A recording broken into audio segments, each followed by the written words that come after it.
This is the finished product of cauliflower egg omelette or pizza toppings with slices of tomatoes, one slice of cheese, and onions. Now, tikman natin kung anong lasa. Ayan, oh.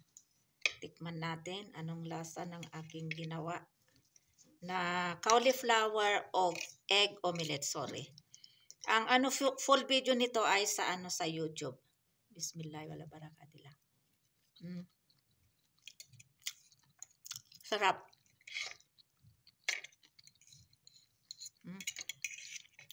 Tama lang yung lasa.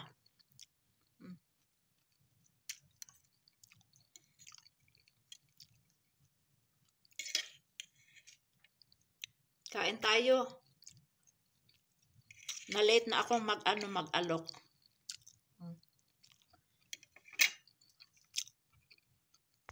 Assalamualaikum everyone. Today I'm going to make again new recipe. So these are all the ingredients.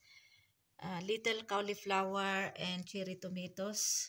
And then this is onion chives or onion spring. Onion spring I get from here because I don't have available onion chives or spring onion. And I put also one sliced cheese, ayan, tipid-tipid, and then one egg. And first, I'm going to slice this one in small pieces. So, watch nyo na lang kung paano ako magluto ng another recipe again. Ito na yung isang one egg. Ilagay ko na dito sa bowl. Tapos, 1 tablespoon na corn flour. And then, ito yung onion chives or onion spring. Ayan, lagay natin. Kunting magic sarap. And ito yung salt at saka black pepper powder. Ito yung aking gamit. Ayan. So, i-mix natin dito. So, ito na yung aking cauliflower. In-slice ko tapos hinugasan. Ayan.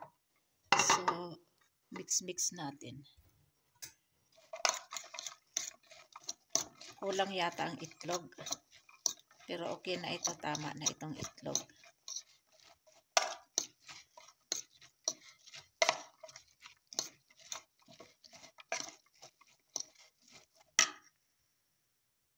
Ito, mainit na itong mantika dito. Kaya ibuhos na natin ito.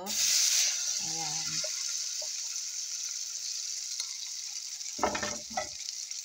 Tapos i-level lang natin.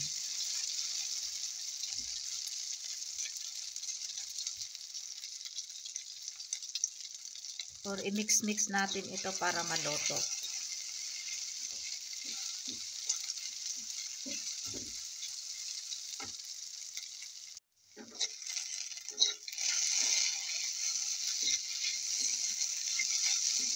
Dapat lutuin ng 3 minutes para half cook. So, tama na ito. 3 minutes na ito. Kaya, next na gawin ko ay ilagay ko na yung dito, yung tomatoes, slice of cherry tomatoes, at saka cheese, at saka sibuyas din. Lagyan ko ng sibuyas. Ito, lagyan ko lang ng isang cherry tomatoes. Yan.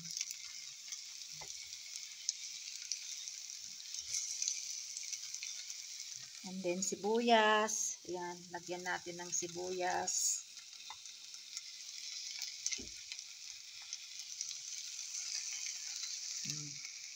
And then, ito na yung cheese, isang sliced cheese. Tipid-tipid. Yan.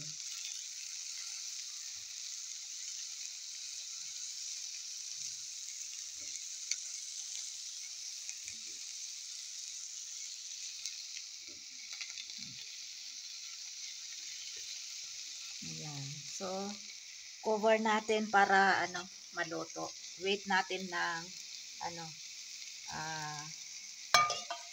2 minutes i-cover natin ito. Ayan, cover natin. Ito na yung aking niluto na cauliflower egg omelette with cherry tomatoes slices, onions, at saka isang sliced cheese. Natunaw na yung cheese. So, luto na ito. Turn off na natin ang flame. Tapos, ilagay ko ito sa plate.